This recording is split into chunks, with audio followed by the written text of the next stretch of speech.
Ce journal vous est proposé par Fonds des promotions de l'industrie, votre partenaire privilégié pour la réussite de vos projets.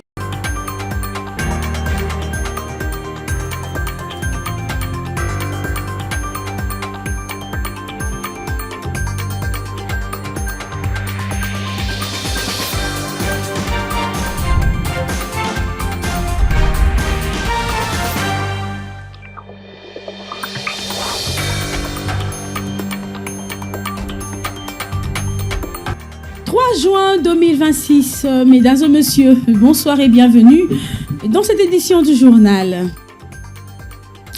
Kinshasa s'est réveillé coupé en deux ce 3 juin. La coalition C64 avait appelé à une ville morte contre la révision constitutionnelle.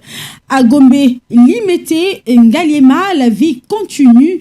Boutique ouverte, taxi, marché actif dans d'autres communes comme Kitambo et Matete, rideau baissé et rue vide entre politique et survie. L'Équinois a choisi, la ville tourne au ralenti, mais elle ne s'est pas arrêtée. Kinshasa s'est réveillé sous tension ce mercredi. Mot d'ordre de la coalition C64, ville morte contre la révision constitutionnelle. Résultat sur le terrain de Kinshasa. À Gombe, Limete, Ngaliema et une partie de Massina. La vie a suivi son cours normal. Boutiques ouvertes, taxis et bus en circulation, marché qui tourne. Les mots d'ordre de l'opposition n'a pas produit d'effet. Pour beaucoup, on ne mangeait pas la politique entre Ebola et les coûts de la vie. Pas question d'arrêter de travailler.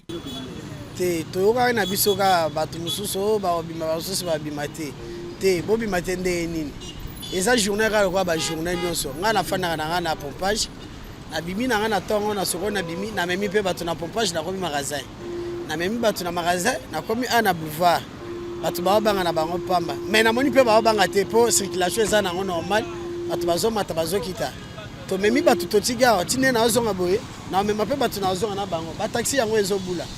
À Kitambo, Matete, Kalamou et Selembaou, c'est plus hésitant. Rideau à moitié baissé, quelques échoppes fermées, rue moins fréquentée. L'instruction a été partiellement respectée. Les forces de l'ordre quadrillent les carrefours stratégiques et le point chaud. Bon, journée na monnaie dans normal. Mitugezo mata, mitugezo kita. Batubazo tambola. Force de sécurité est en Anzela pour nous garder le peuple congolais. Bon, quand on pense à magasin de Tomoni, JR, Bazokanga moto, Bazolanda moto, et dans la veni, Bazolanda Bazokanga. Or, gouverneur a ça l'appel, Batuno Sobabima, Bakende Misala na Bango, mais quand on a vu JR, Kota Makaze Kitambo, ne Bazotungi Sabamoto Makasi. Ces 3 juin montrent surtout la fracture Kinshasa. D'un côté, ceux qui suivent le mot d'ordre par conviction politique. De l'autre, la majorité silencieuse qui choisit la survie économique. Entre les bras de fer majorité, opposition et l'urgence Ebola. À l'Est, l'Équinois lambda arbitre entre peur du changement constitutionnel et peur de ne pas finir la journée. La ville tourne au ralenti, mais elle ne s'est pas arrêtée. Et puis ce mercredi à Kinshasa, la ville morte a viré de bord plutôt que de fermer. La population quinoise est descendue dans la rue. Marche, chant, slogan, c'était une démonstration de soutien au changement de la Constitution. Et le message était clair, droit vers le président Tshisekedi, reste au pouvoir. En face, le motard de l'UDPS Tshisekedi ont pris les avenues, moteurs qui rougissent, drapeaux qui flottent, ils ont quadrillé la ville. Objectif, faire échec à la ville morte décrétée par l'opposition. Kinshasa a vibré, divisé, mais debout. D'un côté, les rideaux baissés. De l'autre côté, la rue qui choisit de marcher pour le mandat. Regardez.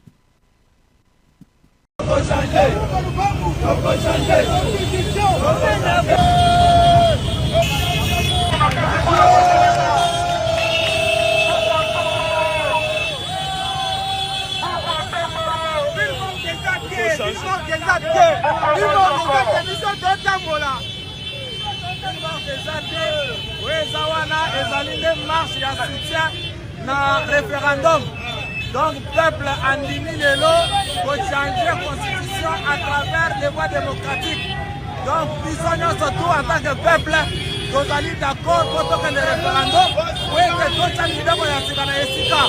Donc ndenge ça boye bino bongo bazali komona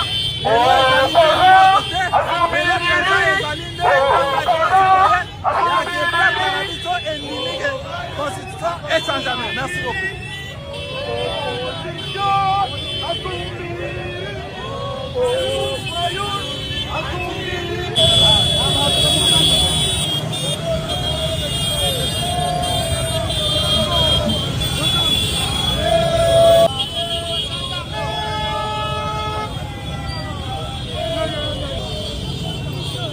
Boca bola. Ok.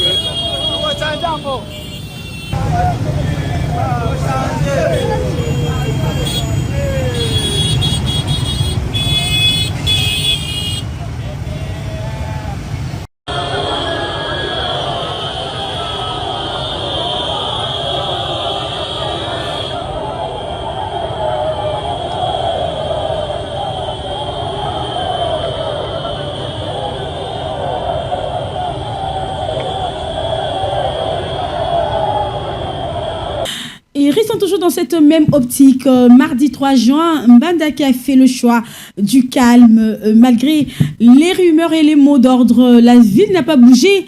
École ouverte, boutique active, bureau en marche. Les gouverneurs Bobo Boloko Boulumbu saluent la maturité de Mbandake. La population a privilégié les travail et la paix. Je Sarr Louboula et que nous signe ce reportage. Le gouverneur Bobo Boloko Boulumbu avait lancé un mot d'ordre, garder la ville debout, et les Mbandakais ont répondu présent.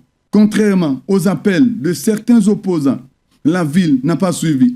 Pas de paralysie, pas de psychose. Et ce matin, on a vu quoi? Les enfants à l'école, les professeurs devant les tableaux, les commerçants ont ouvert leurs portes comme d'habitude, les fonctionnaires à leur bureau, la vie normale. C'est ça le vrai visage d'Mbandaka aujourd'hui. Le gouverneur l'a dit lui-même. Il remercie chaleureusement la population. Mais pourquoi? Parce qu'elle a fait preuve de responsabilité. Elle a choisi la paix plutôt que la manipulation.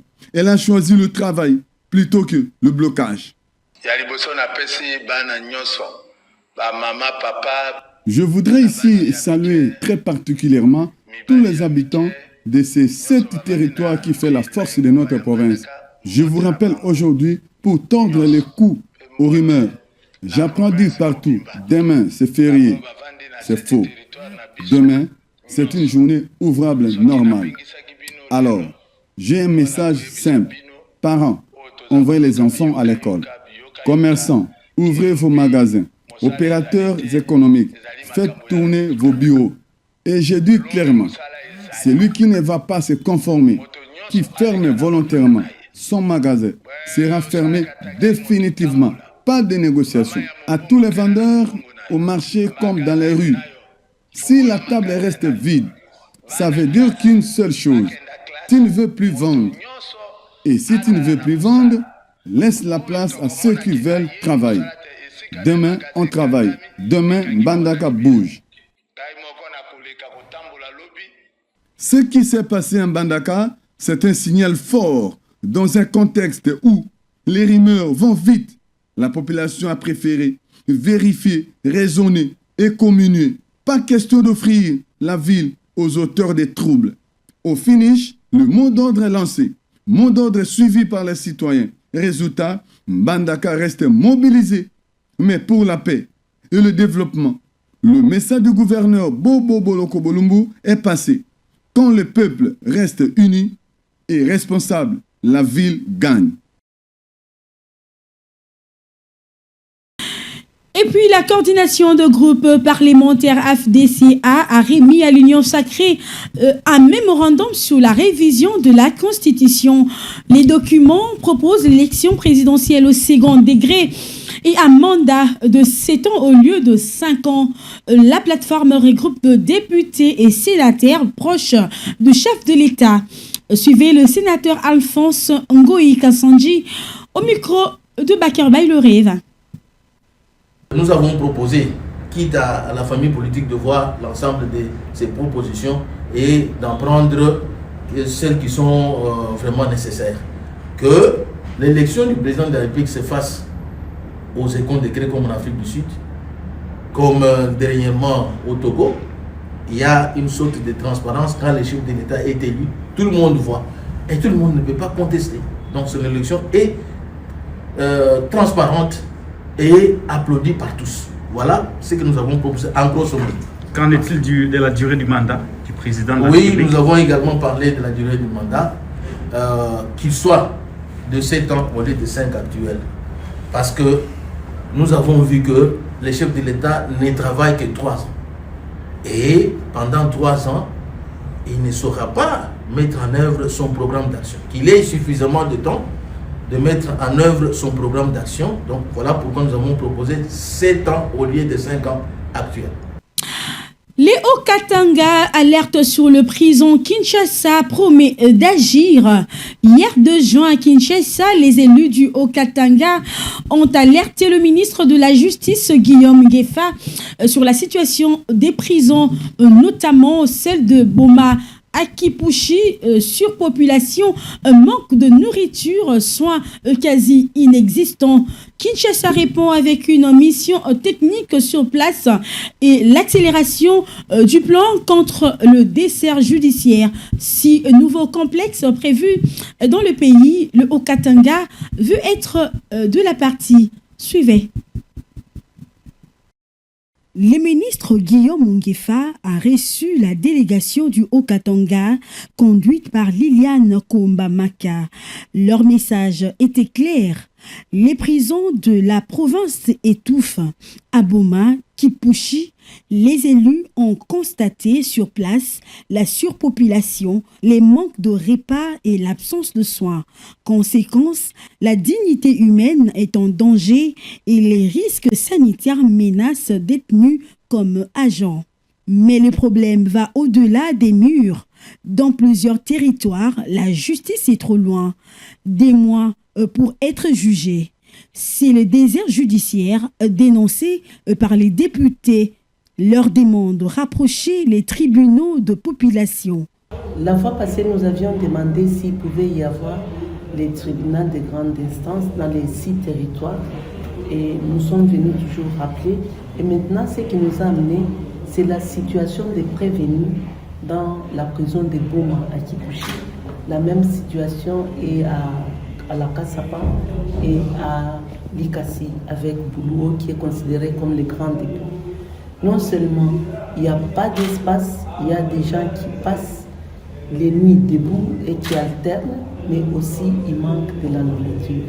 Et comme toujours, nous avions toujours été accueillis, nous avons échangé et nous a rassuré des projets en cours dans le sens même d'améliorer l'ossature et l'architecture. Face à ça, Kinshasa dégaine 2 réponses. D'abord, une mission technique de service pénitentiaire va descendre à Kipushi pour évaluer et proposer des solutions concrètes. Ensuite, les gouvernements accélèrent son plan. 6 complexes judiciaires modernes sont déjà programmés dans les pays. Tribunaux, salles d'audience, maisons d'arrêt, tout sur un même site. Les Haut-Katanga, province minière clé pour l'économie, réclament d'en faire partie. Même Komba lance un appel au chef de l'État. L'objectif est simple, des prisons plus humaines, une justice plus rapproche. Les promesses sont posées maintenant, place à l'action. Et puis, coup d'envoi pour une justice plus musclée. Le ministre Guillaume Nguefa a reçu le 2 juin 2026 l'ambassadeur du Portugal, Mario Gomes. Kinshasa veut activer les tribunaux pénals économiques, rapprocher la justice de citoyens et moderniser les prisons. L'objectif, récupérer l'argent détourné et en finir avec l'impunité. Lisbonne propose de former les magistrats et renforcer les institutions. Plus de transparence, plus d'investisseurs portugais, une justice plus rapide au service du Congolais. Suivez encore une fois de plus. Le ministre de la Justice, Guillaume Nguefa, a reçu l'ambassadeur du Portugal, Mario Gomes, au cabinet. Objectif, relancer la coopération judiciaire entre Kinshasa et Lisbonne. Le ministre a fixé le cap priorité à la lutte contre la corruption avec la mise en place du tribunal pénal économique, des tribunaux de proximité, des prisons modernisées et une police judiciaire plus forte. La République démocratique du Congo veut des accords concrets pour récupérer les avoirs détournés et couper court à l'impunité. Face à lui, Lisbonne répond présent. Les Portugal misent sur la formation de magistrats et le renforcement des institutions. L'ambassadeur salue les réformes en cours qu'il voit comme un bon signal pour la transparence et pour rassurer les investisseurs portugais de plus en plus intéressés par le marché congolais. Au bout du compte, l'enjeu est simple, une justice plus rapide, plus propre, plus proche du citoyen. Kinshasa muscle, Lisbonne forme. Si les accords suivent, la donne pourrait changer. En santé, en bref, alerte Ebola en RD Congo. Depuis le 15 mai, la souche Boudibungyo a fait plus de 320 cas confirmés et près de 50 morts, surtout en Ituri. Des cas à Goma, Nord Kivu, Sud Kivu. Pas de vaccin ni de traitement pour l'instant. L'OMS parle de risques très élevés. 6 personnes sont guéries. Le réflexe reste le même. Signalez vite les cas de fièvre. N'est pas toucher les malades ni les corps, c'est laver le main. Kinshasa et l'OMS tablent sur 4 à 6 mois pour contenir l'épidémie. Et restons toujours en santé, on parle depuis le 1er juin, cas suspect, décès, guérison, alerte. Mais la population vit comment sur le terrain? À Bunia, en plein cœur de l'Ituri, et à Kisangani, à plus de 1500 km de Kinshasa, l'évêque Esaïe Mangaya des assemblées des rachetés donne le pulse de la population. Il répond à Jossar Liboula. Bon, comme beaucoup de nos compatriotes, nous avons vécu cette période avec beaucoup d'inquiétude et de compassion pour les familles touchées par l'épidémie d'Ebola. Au début, il faut reconnaître que plusieurs personnes prenaient cette maladie à la légère à cause des nombreuses informations contradictoires et de rumeurs qui circulaient dans la population. Beaucoup doutaient même des réalités de l'épidémie, mais lorsque les cas de décès sont multipliés et que des familles perdaient réellement leurs proches, la population a commencé à prendre la situation au sérieux. Arrivé à Kisangani, comme tout citoyen responsable, je me suis conformé aux mesures recommandées par les services sanitaires. Les contrôles nécessaires ont été effectués conformément aux dispositions mises en place pour prévenir toute propagation éventuelle de la maladie. Il est important que chacun respecte les procédures établies pour la protection de tous. Je remercie tous ceux qui œuvrent pour la protection de la population et j'ai pris que Dieu bénisse notre nation console les familles éprouvées et protège chacun de nos concitoyens. Merci. Et puis parlons autre chose à présent. Les autorités congolaises intensifient les réformes pour obtenir les retraits du pays de la liste grise du GAFI. Un objectif stratégique pour renforcer la crédibilité financière de la RD Congo et attirer plus d'investissements. Christian Lagrasse nous en parle en détail. Le gouvernement congolais a tenu le 1er juin 2026 à Kinshasa une réunion interministérielle de haut niveau consacrée à la préparation de la prochaine mission d'évaluation du groupe d'action financière, le GAFI en sigle. Le ministre des Finances a pour sa part rappelé qu'à l'issue d'une évaluation menée en 2026 par le groupe d'action contre le blanchiment d'argent en Afrique centrale, plusieurs insuffisances avaient été révélées dans le dispositif national de lutte contre le blanchiment des capitaux et le financement du terrorisme. Il vous souviendra qu'en 2018, le dispositif national de lutte contre le blanchiment de capitaux, les financements du terrorisme et la prolifération des armes de destruction massive de la République démocratique du Congo avaient fait l'objet d'une évaluation mutuelle conduite par les groupes d'action contre le blanchiment d'argent en Afrique centrale, GABAC. Cette évaluation avait mis en évidence plusieurs lacunes stratégiques majeures ainsi qu'un niveau de conformité insuffisante aux standards internationaux du groupe d'action financière GAFI. Depuis son inscription, la RDC a multiplié les actions correctives afin de répondre aux exigences du GAFI. Les autorités affirment aujourd'hui être proches d'atteindre leurs objectifs. Sans rappeler les inconvénients d'être placé sur cette liste, avec beaucoup de désavantages qui ne sont pas à rappeler ici, nous tenons à insister sur la nécessité et la meilleure coordination qui a été au centre de notre réponse à cette inscription à dite liste. Ainsi, fort heureusement, sous le leadership éclairé de son Excellence Monsieur le Président de la République, chef de l'État, et la coordination du gouvernement par son Excellence Madame la Première Ministre, chef du gouvernement, la République démocratique du Congo a engagé d'importantes réformes dans le cadre du processus ICRG depuis son inscription sur la dite liste.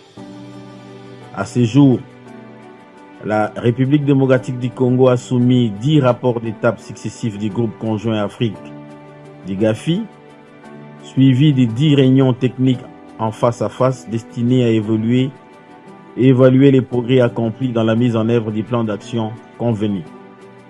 Pour les autorités, l'enjeu dépasse le seul cadre financier. Une sortie de la liste grise permettrait d'améliorer l'image de la RDC auprès des investisseurs, de faciliter les relations avec les banques internationales et de renforcer l'attractivité de l'économie nationale. Bonne nouvelle pour l'économie, la République démocratique du Congo vient de frapper fort à Abidjan. Le pays est devenu le premier État à signer le nouvel accord international sur le cacao 2026. L'accord vise à mieux payer les producteurs, garantir la traçabilité et produire sans détruire la forêt. La filière explose de 41 000 tonnes en 2021 à près de 100 000 tonnes en 2025. L'ambition de Kinshasa, intégrer le top 3 mondial avant, pourrais-je dire, 2030. Poursuivant son idéal de renforcement de son positionnement sur les marchés mondiaux du cacao, la République démocratique du Congo était présente à Abidjan, en Côte d'Ivoire, où l'Organisation internationale du cacao a enregistré sa signature comme premier État adhérent au nouvel accord international sur les cacao 2026. Ces traités, élaborés sous l'égide de la CNUCD, visent notamment à améliorer les revenus de producteurs, promouvoir la traçabilité et encourager une production respectueuse de l'environnement. Cette adhésion intervient dans un contexte de forte croissance de la filière congolaise. La production nationale est passée d'environ 41 000 tonnes en 2021 à près de 100 000 tonnes en 2025, plaçant désormais la République démocratique du Congo parmi les producteurs de plus dynamiques du continent. Au-delà de l'exportation, les cacao représentent un important levier de création de richesses, d'emplois ruraux et de recettes en devises. Les autorités congolaises ambitionnent désormais d'intégrer les top 3 mondiales de producteurs à l'horizon 2030, tout en développant une filière durable répondant aux standards internationaux.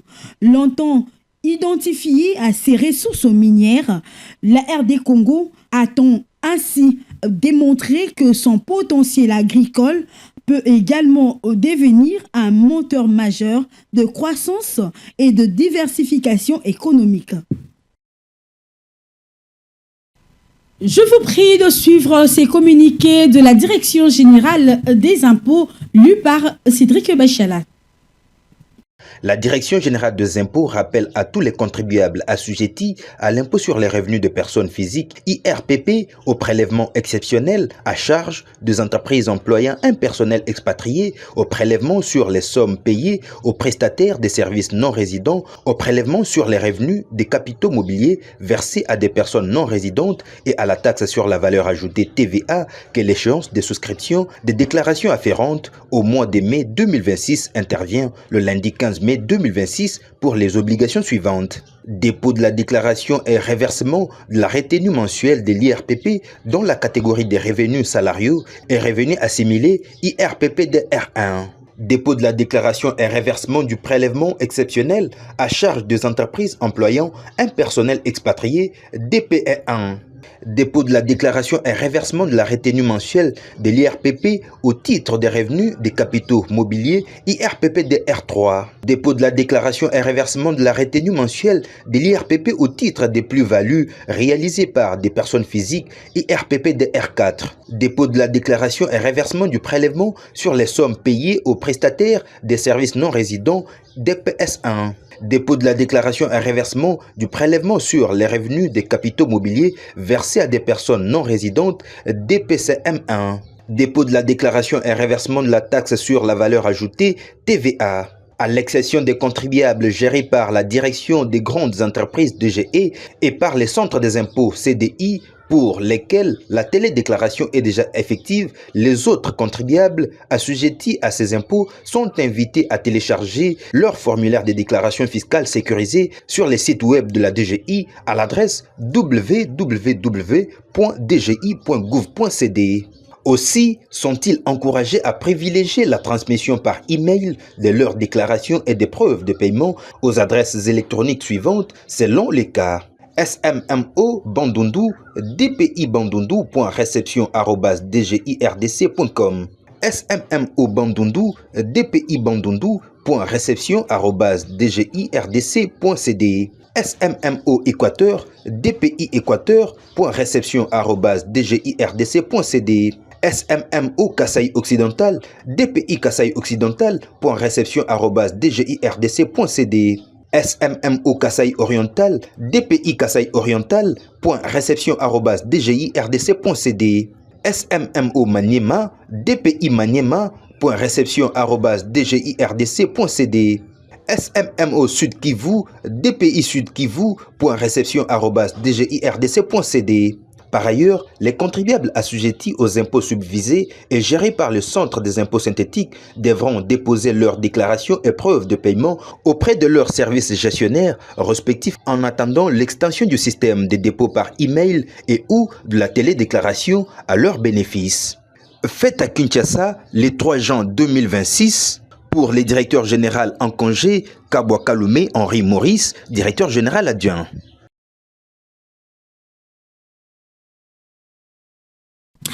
Et suivez à présent ce publi-reportage de l'Inspection générale de finances sur le contrôle systémique. Aujourd'hui, plus que jamais, l'Inspection générale des finances se dresse comme la meilleure ligne de défense des fonds et des biens publics en RDC. Fini le temps où l'on se contentait de réparer après les dégâts. Désormais, place au contrôle systémique. Le contrôle systémique, le nouveau mode de surveillance intelligent et permanent du flux financier public en RDC. Une nouvelle vision de son Excellence, Félix Antoine Tshisekedi, chef de l'État, autour de la bonne gouvernance. Le système de collecte et de gestion des recettes de l'État et bien plus les nouvelles procédures de dépenses de fonds publics, un cheval de bataille de l'IGF. Il s'agit de la mise en place, en amont, d'un système de détection des défaillances avant la production des effets financiers négatifs. Le contrôle systémique sécurise la collecte, la gestion et l'utilisation des fonds de l'État. Un objectif clair, mettre un terme au détournement causé par les failles du système et attaquer la corruption à sa racine. Gestionnaires publics, vous êtes les premiers acteurs de cette nouvelle ère de gouvernance. Le contrôle systémique vous accompagne, vous encadre et vous responsabilise. Plus de traçabilité, plus de transparence, plus de rigueur pour des finances publiques au service du développement. Le contrôle systémique de l'IGF, ce n'est pas une sanction, c'est une protection pour l'État, une sécurité pour les gestionnaires intègres et un espoir pour la nation. Désormais, en République démocratique du Congo, chaque franc public compte. Chaque décision de gestion engage l'avenir de toute une nation. Madame, Monsieur, c'est par ici que s'achève cette édition du journal. Merci à tous de l'avoir suivi. On se revoit à la prochaine et restez toujours branchés sur Rapid Télévision, l'image insoupçonnée de la RD Congo. Bonsoir chez vous. Ce journal vous a été proposé par Fonds des promotions de l'industrie. Votre partenaire privilégié pour la réussite de vos projets.